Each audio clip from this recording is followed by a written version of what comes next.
सूचना एवं प्रसारण मंत्री प्रकाश जावड़ेकर ने राज्यसभा में बताया है कि ओटीटी प्लेटफॉर्म पर दिखाए जाने वाले कंटेंट को लेकर कई शिकायतें मिल रही हैं, जिसे ध्यान में रखकर गाइडलाइंस तैयार की जा चुकी हैं और जल्द ही उन्हें लागू भी किया जाएगा। लंबे समय से ओटीटी और ऑनलाइन कंटेंट को सेंसर में लाने की मांग चल रही है।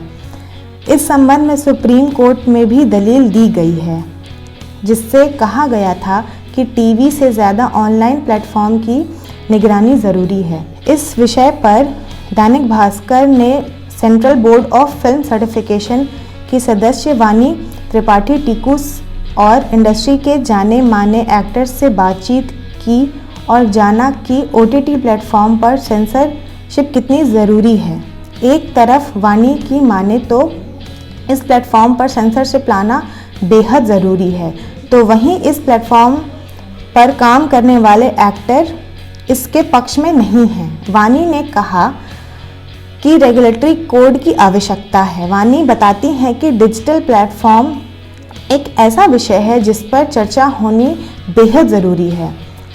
जिस कंटेंट से किसी को पीड़ा होती है या कष्ट होता है, उसके बारे में गंभीर चर्चा होना बहुत ज़रूरी है। हमारे प्रजातंत्र का मतलब ये नहीं है कि आप किसी को अपमान करने का अधिकार रख सकते हैं। एक रेगुलेटरी कोड की काफ़ी आवश्यकता है, क्योंकि हमारे देश के अलावा विश्व भर में एक स्टैंडर्ड कोड है जिसका सही तरीके से पालन किया जाता है। भारत में किसी भी स्ट्रीमिंग कंपनी ने एकजुट होकर कोड को लेकर बातचीत नहीं की है। उन्होंने कभी अपनी तरफ से जिम्मेदारी का निर्वाह भी नहीं किया है।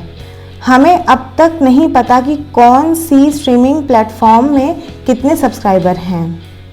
इनमें थोड़ी ट्रांसपेरेंसी की ज़रूरत है। अगर आप अमेरिका में कुछ कर रहे हैं तो ज़रूरी नहीं है कि वे भारत के कल्चर में भी फिट बैठे। उम्मीद कर रही हूँ कि जल्द से जल्द इस प्लेटफॉर्म के लिए गाइडलाइंस जारी की जाए। मैं सेंसरशिप के पक्ष में नहीं हूँ। ऋचा चड्ढा। वर्तमान में इंटरनेट सेंसरशिप से मुक्त है, जिससे निर्माता आनंद ले रहे हैं। सेंसरशिप के पक्ष में मैं नहीं हूँ।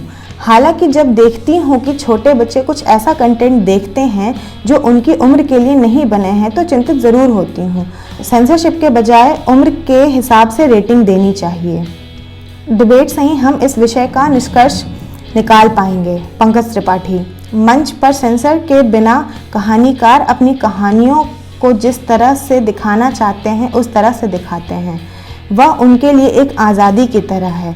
वहीं दूसरी तरफ कुछ लोग हैं जो सिर्फ सनसनी फैलाना चाहते हैं। उन्हें भी आज़ादी है, क्योंकि सेंसर नहीं है।